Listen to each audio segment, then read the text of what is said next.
Это вид сверху. Elk River.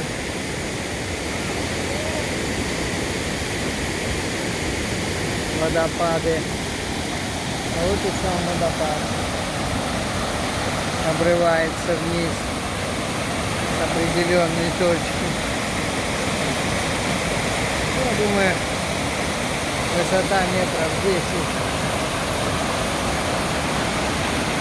А это река. Elk River, что означает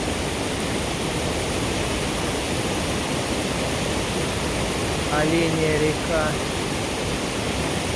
Течет, медленно, плавно между гор и вдруг обрывается вниз. И видно, как пласты гранита выходят наверх. И народ отдыхает там. Кто-то даже пытается плавать и купаться, но я не думаю, что вода достаточно теплая, чтобы можно купаться. Вот целая группа людей стоит в воде.